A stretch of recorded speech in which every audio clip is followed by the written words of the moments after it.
Lors de notre dernière vidéo sur la Syrie, nous avions évoqué le bilan extrêmement positif de l'armée russe en Syrie.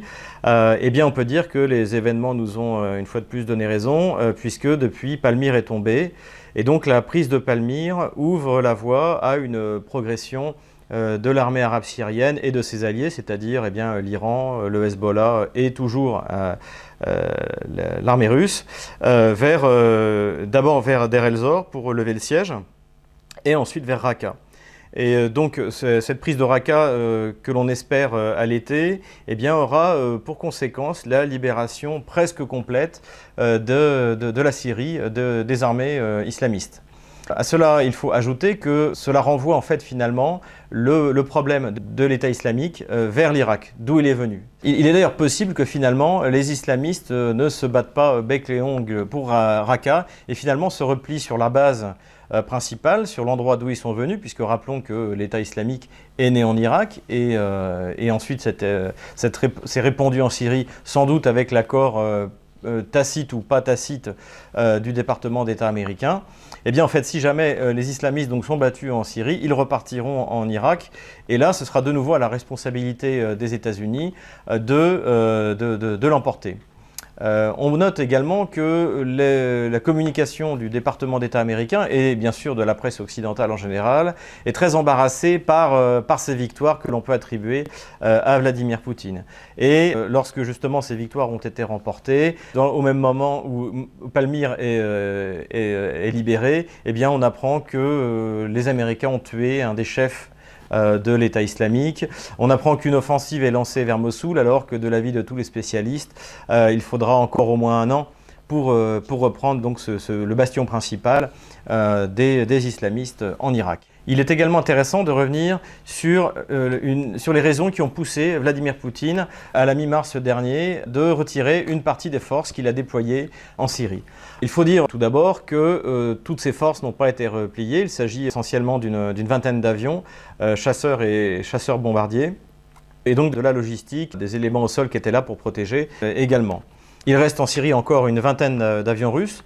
En outre, les Russes ont réparé et modernisé une partie de la flotte aérienne syrienne, ce qui fait que la Syrie peut toujours compter en tout sur une trentaine d'avions opérationnels pour faire la guerre à l'État islamique.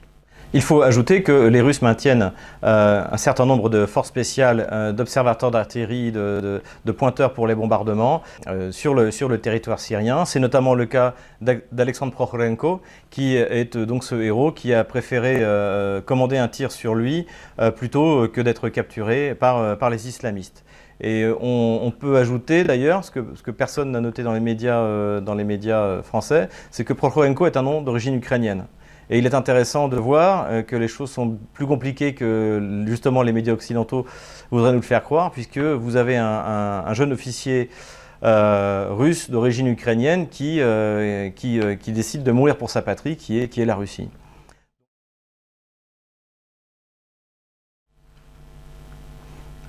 Il y a des raisons stratégiques, puisque notamment les bombardements qui étaient nécessaires pour empêcher les trafics de pétrole et d'armes entre la Turquie et le nord de la Syrie sont devenus moins nécessaires dans la mesure où en même temps l'armée au sol a progressé. Il y a également une raison fondamentale qui est le fait que la Russie, ces 25 dernières années, préfère ne pas rester longtemps sur un territoire qu'il ne contrôle pas politiquement ou tout simplement un territoire qui n'est pas le leur. On a vu ça par exemple au Kosovo où la Russie est entrée et puis en fait finalement alors que les autres forces de l'OTAN en fait restaient, la Russie s'est repliée parce qu'elle ne voulait pas rester sur ce territoire.